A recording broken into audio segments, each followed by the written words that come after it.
Imagine uma cidade onde templos de mármore branco brilham sob o sol do Mediterrâneo, teatros pulsando com poesia, mercados cheios de debates acalorados entre filósofos, artistas e políticos. Essa era Atenas no seu auge, um lugar onde a democracia nasceu e foi praticada nas ruas, onde escultores davam forma a deuses em pedra e pensadores tentavam decifrar os mistérios do universo. Ciência, matemática e filosofia floresciam numa civilização que parecia destinada a uma grandeza eterna. Mas o que exatamente levou Atenas a esse nível extraordinário? E por que, mesmo sendo tão brilhante, essa cidade acabou fracassando de forma tão espetacular? A resposta é complexa, mas uma parte dela é simples. Até no berço da democracia, o orgulho pode ser fatal. O poder cria rivais, e quando uma cidade se convence de que é invencível, as rachaduras começam a aparecer por dentro. Esta é a incrível jornada de Atenas. Sua ascensão meteórica, seu reinado como o centro do mundo antigo, e os erros que tornaram sua queda inevitável. Para entender como Atenas chegou ao topo, precisamos voltar ao começo. Antes de se tornar um farol de civilização, Atenas era apenas mais uma cidade-estado grega, uma polis entre muitas. Espalhadas pela região, essas cidades competiam, negociavam e, claro, guerreavam entre si. Corinto era famosa pelo seu comércio, Esparta pela sua força militar implacável e Tebas pelo seu poder regional. Atenas, por sua vez, tinha algo diferente: ideias e também crises. Muitas crises que acabariam por forjar algo completamente novo. No século VII a.C., a cidade estava à beira de uma guerra civil. A elite aristocrática controlava as terras e a riqueza, enquanto a maioria dos cidadãos comuns se afundava em dívidas. A situação era tão grave que muitos podiam ser vendidos como escravos para pagar o que deviam. A tensão era insuportável. Foi nesse cenário caótico que um homem chamado Solon surgiu como um reformador. Em 594 a.C., ele recebeu poderes extraordinários para resolver a crise. Sua primeira medida foi radical. Cancelou todas as dívidas, libertou os que haviam sido escravizados por elas e reformou as leis para dar mais voz política ao povo. Claro, suas reformas não agradaram a todos. Os ricos acharam que ele foi longe demais e os pobres acharam que ele não foi longe o suficiente. Mas Solon plantou uma semente, a semente da igualdade perante a lei, que nunca mais pararia de crescer, mesmo com a instabilidade política que se seguiu, incluindo o governo do tirano Pisístrato, que ironicamente manteve as reformas e investiu em grandes obras públicas.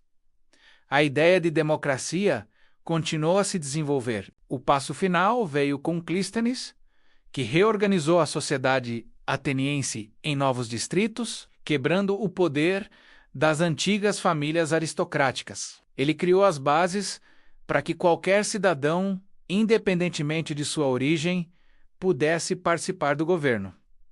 A democracia estava finalmente tomando forma. Mas Atenas ainda não era uma superpotência. Isso mudaria de forma dramática quando o gigantesco Império Persa decidiu invadir a Grécia. Em 490 a.C., contra todas as probabilidades, um pequeno exército ateniense, com a ajuda de seus aliados, derrotou a força de invasão persa na lendária Batalha de Maratona. A vitória chocou o mundo grego e encheu os atenienses de uma confiança inabalável em si mesmos e no seu sistema de governo. Mas a ameaça persa não havia acabado. 10 anos depois, o rei persa Xerxes voltou com um exército e uma frota imensos, determinados a esmagar a Grécia de uma vez por todas. Depois da famosa e heróica resistência dos espartanos nas Termópilas, os persas avançaram e queimaram Atenas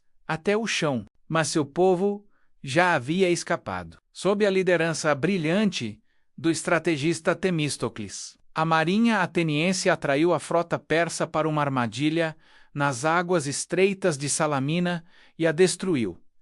Essa vitória naval foi o ponto de virada da guerra. Atenas emergiu da guerra como a grande heroína da Grécia. Com esse novo prestígio, ela assumiu a liderança da Liga de Delos, uma aliança de cidades gregas criada para se defender de futuras invasões. No início, era uma aliança de iguais, mas aos poucos, a cooperação se transformou em dominação. Atenas começou a usar a força para impedir que membros deixassem a Liga. O dinheiro que deveria ser para a defesa mútua foi desviado para financiar projetos monumentais em Atenas. O tesouro da Liga foi transferido para a cidade, que se tornou, na prática, a capital de um império. E isso, é claro, começou a gerar um profundo ressentimento entre seus supostos aliados. Ainda assim, internamente, Atenas vivia uma era de ouro. O comércio florescia, a marinha garantia empregos e segurança, e a cidade se tornou um polo cultural. Os famosos muros longos foram construídos, conectando Atenas ao seu porto, o Pireu. Isso garantia que a cidade não pudesse ser cercada e vencida pela fome. Um trunfo estratégico fundamental. Atenas crescia em poder, riqueza e, talvez, o mais importante, em ambição. Sua identidade estava no auge, talvez até demais. Se a primeira fase da ascensão de Atenas foi militar, a segunda foi cultural e intelectual. Foi nesse período, sob a liderança do estadista Péricles, que a cidade se transformou no centro do universo conhecido. Péricles não via Atenas apenas como uma cidade poderosa, mas como uma escola para a Grécia, um modelo a ser seguido. A reconstrução da Acrópole, a colina sagrada que os persas haviam destruído, foi o símbolo máximo dessa visão. No topo, foi erguido o Partenon, um templo colossal dedicado à deusa Atena, uma obra-prima de arquitetura e arte que até hoje nos deixa sem fôlego. A vida cotidiana pulsava na Ágora, o mercado e praça central. Era ali que Sócrates andava, com seu jeito irritante e genial, questionando tudo e todos, forçando as pessoas a pensar sobre justiça, virtude e conhecimento. Ele inaugurou um método filosófico que mudaria o pensamento ocidental para sempre. Enequent. Isso nos teatros.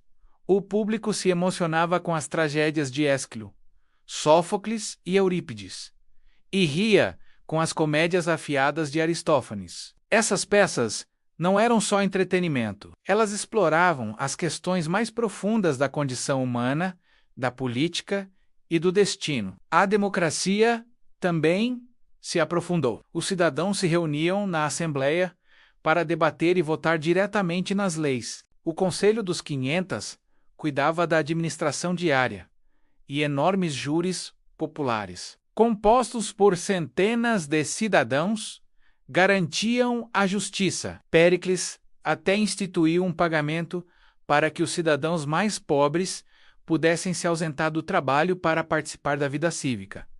Mas não vamos idealizar. A democracia ateniense era limitada.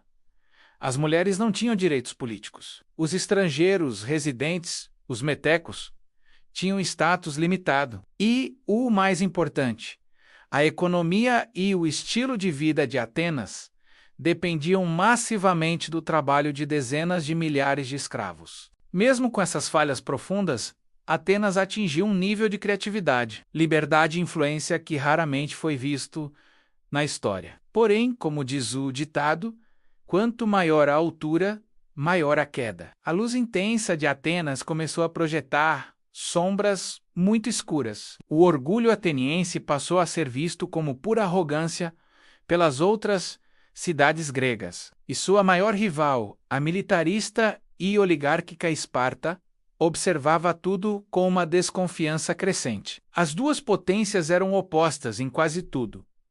Atenas era democrática, naval e inovadora. Esparta era aristocrática, terrestre e tradicional. Era inevitável que a tensão entre elas explodisse. E explodiu. A Guerra do Peloponeso, um conflito brutal que durou quase 30 anos, colocou Atenas e seu império contra Esparta e seus aliados. A estratégia inicial de Péricles era defensiva.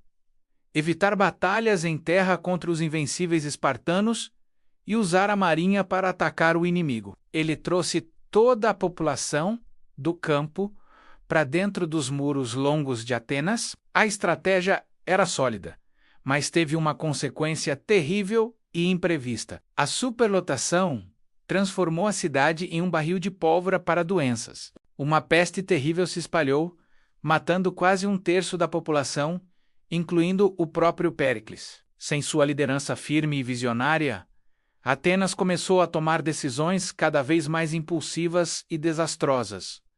O pior erro foi a expedição à Sicília. Numa tentativa ambiciosa de expandir ainda mais seu poder, Atenas enviou uma força militar gigantesca para conquistar a ilha. A campanha foi um desastre completo. A frota foi destruída e milhares de soldados atenienses foram mortos ou capturados. Foi um golpe do qual Atenas nunca se recuperou totalmente. Esparta, percebendo a fraqueza de sua rival e com a ajuda financeira do antigo inimigo, a Pérsia finalmente conseguiu construir uma marinha forte o suficiente para desafiar Atenas no mar. Após anos de um conflito sangrento e desgastante, a frota ateniense foi aniquilada. A cidade foi cercada, bloqueada e, por fim, rendida pela fome. Suas muralhas foram derrubadas, seu império desfeito e sua democracia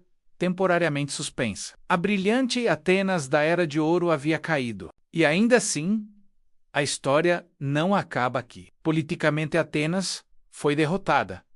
Mas suas ideias conquistaram o mundo. Platão, aluno de Sócrates, e seu discípulo, Aristóteles, criaram sistemas filosóficos que formaram a base de todo o pensamento ocidental. Alexandre o Grande, que foi aluno de Aristóteles, espalhou a cultura e a língua grega por um vasto império, do Egito à Índia.